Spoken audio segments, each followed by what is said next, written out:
What's up guys, I just want to make a quick video about Hutao's damage support tier list. The way I tiered this character depends on how much overall damage they can provide for the team. In damage impact, late game rewards are gated by time limit, so our end goal is to stack as much as damage we can provide to our team while having a sufficient healer if needed. So I did a head start already and placed the characters for DPS and healers on their respective tiers. Some of them are obviously viable for support, but they're just better fit in this category. For DPS, you have Razor, Xiao, Klee, keqing, Ningguang, Chal, Diluc, and of course, Hutao. These two can either be A or A plus tier. Diluc has spammable Q and good energy particles from his E. You also get a Pyro Resonance. Chal has great AoE damage against a group of mobs, and it allows you to do Vaporize reaction. Ningguang can also be placed in A tier, but I won't get to that. Still, these three are better fit as a main DPS, so I'll put them in here. For healers, you have Chi-Chi, Barbara, Diona, Bennett, Jean.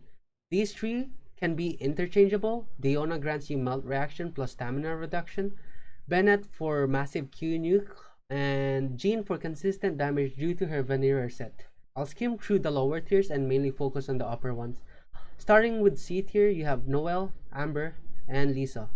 Noelle, good shielding but great loss of damage. Lisa only helps with Ascension 4 passive, and Amber has taunt and small AoE damage. Next up, B tier, you have Xinyan, Beidou, Geo MC. Xinyan, another Pyro Resonance, but this time with shielding. Beidou also works well with Hutao since her Q follows whenever you charge attack. Great AoE damage if you can perfect parry well. Aether, decent damage, but both of his skills can be clunky sometimes. First up on A tier, we have Lumen, has access to Veneer set. Constellation 6 reduces elemental resistance, but it's situational and it eats enemies away from you.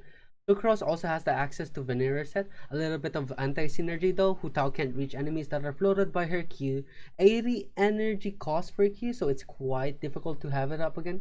Last guy for A tier is Kea. Kea is the same case as Beidou. Ult follows you, but this time you get melt reaction basically. Now we can slow down a bit and be somewhat detailed. A plus tier.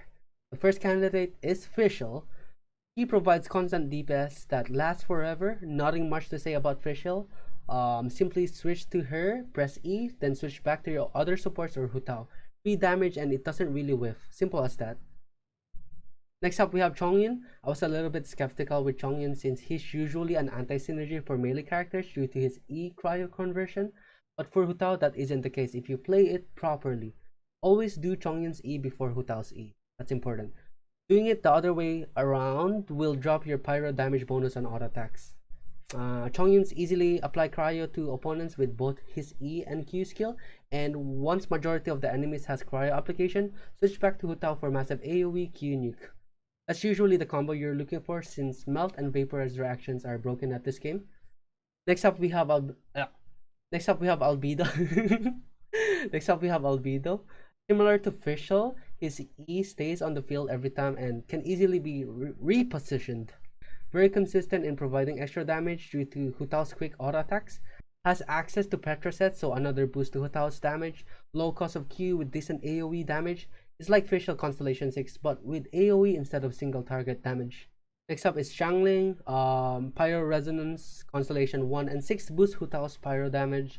And her Q follows you around. I keep mentioning skills that follows your character. This is important because Hutao's optimal damage comes from her charge attack, and that creates a lot of distance in a small amount of time. If you already have a Pyro Resonance in your team, she probably drops behind Chongyon or Fischl. That's pretty much it for A plus tier.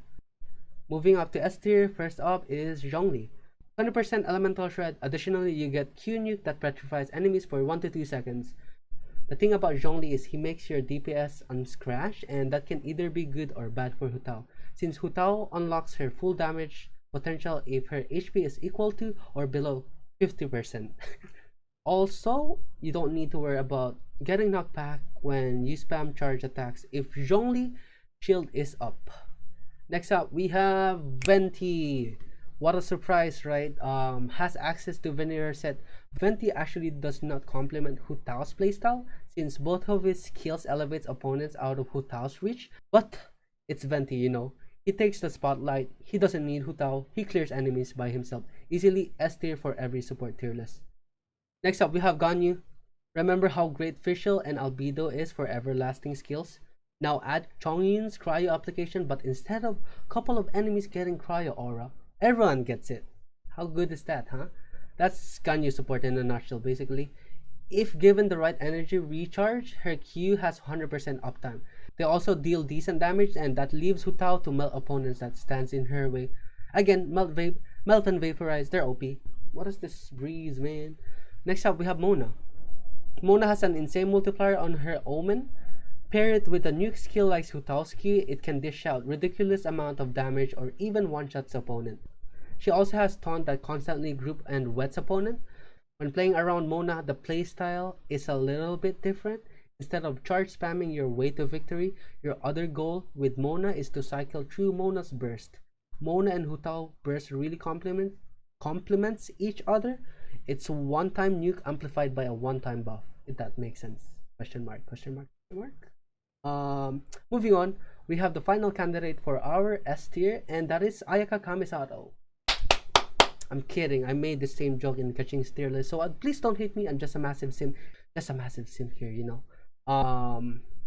Shinkyu at the very top. Disclaimer: you actually need a sacrificial sword to unlock his full potential. Without that, he probably drops a little bit or even a tier below. Hutao's Ascension 2 also boosts crit rate of your support when her E is activated. It's just an added crit stats to your Shinkyu, which you should be aiming for in the late game.